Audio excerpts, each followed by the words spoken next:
Hello বন্ধুরা, কেমন আছো তোমরা সবাই? আশা করি সবাই খুব ভালো আছো আর আমিও খুব ভালো আছি। চলে এলাম নতুন একটা ভিডিও শেয়ার করতে। তো ভিডিওটা হচ্ছে ফুলকপির মাঞ্চুরিয়ান।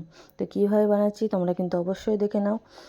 তো তার জন্য দেখো আমি একটা বাটিতে কিন্তু আটা নিয়েছি। আটার বদলে তোমরা কিন্তু এখানে ময়দাও ব্যবহার করতে পারো, কিন্তু ময়দা ছিল না বলে আমি আটা নিয়েছি। তার সঙ্গে নিয়েছি আমি কর্নফ্লাওয়ার, পরিমাণ মতো নুন, কাশ্মীরি লঙ্কার গুঁড়ো আর দিয়েছি কিন্তু আদা আর পেঁয়াজ বাটা। তো সেইটাকে আমি ভালো করে অল্প অল্প করে জল দিয়ে একটা পাতলা ব্যাটার তৈরি করে দিচ্ছি। খুব পাতলাও নয়, খুব ঘনও নয়, সেরকম একটা ব্যাটার তৈরি হবে।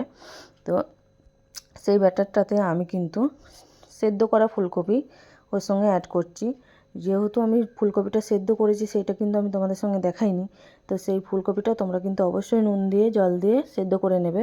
খুব হালকা সেদ্ধ করবে যেন ভেঙে না যায়। তো সেই ফুলকপিটা আমি কিন্তু সেদ্ধ করে নিয়েছি। সেটা কিন্তু আমি এবারে ওই গ্রেভিটার সঙ্গে মাখিয়ে নিচ্ছি। তো মাখিয়ে নেওয়ার পর আমি কিন্তু কড়াইয়ে তেল দিয়ে এবারে প্রত্যেকটা ভাজবো। ভাজার আগে কিন্তু আবার উপরে কর্নফ্লাওয়ারটা কিন্তু ছড়িয়ে দেবে, তাহলে ভিতরটা খুব ক্রিস্পি পাড়া হবে আর খেতেও ভালো লাগবে। তো প্রত্যেকটা আমি কিন্তু একটা একটা করে দিয়ে দিয়ে ভেজে নেব।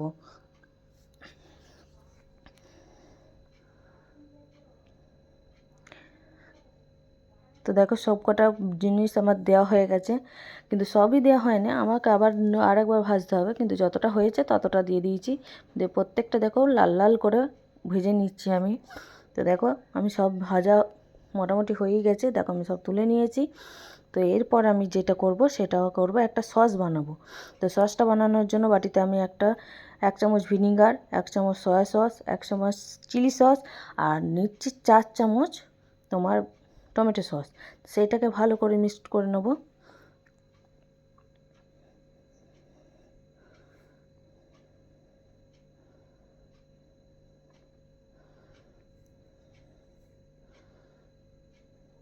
তো দেখো এখানে আমার কিন্তু মিক্স করা হয়ে গেছে। এবারে কিন্তু আমি আবার কড়াইয়ে যেই তেলটা ছিল তার সঙ্গে আরেকটু তেল দিয়ে দিয়েছি।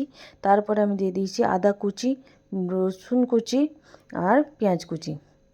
তারপর আমি কিন্তু ওইগুলোকে ভালো করে লাল লাল করে ভেজে নেব।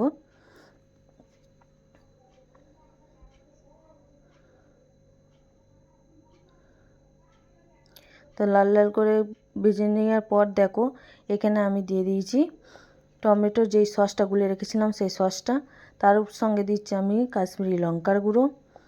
তারপর আমি দিচ্ছি স্বাদ মতন চিনি আর স্বাদ মতন নুন।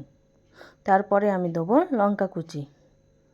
তো প্রত্যেকটা জিনিসকে ভালো করে আমি দিয়ে দেবো। দিয়ে দেওয়ার পর দেখো এখানে ফুলকপির যে পকোড়াগুলো আমি ভেজে রেখেছিলাম সেই ফুলকপির পকোড়াগুলোও কিন্তু আমি এই সসের সঙ্গে মাখিয়ে দিলাম। তো মাখিয়ে দেওয়ার পর দেখো এবারে তো সসের সঙ্গে দেখো ভালো করে মাখানো হয়ে গেছে। তো আমার রেসিপিটা এই পর্যন্তই। তো কেমন লাগলো অবশ্যই জানিও। যদি ভালো লেগে থাকে অবশ্যই বাড়িতে ট্রাই করে দেখবে, কিন্তু খুব ভালো খেতে হয়েছে। টাটা সবাইকে, ভালো থেকে।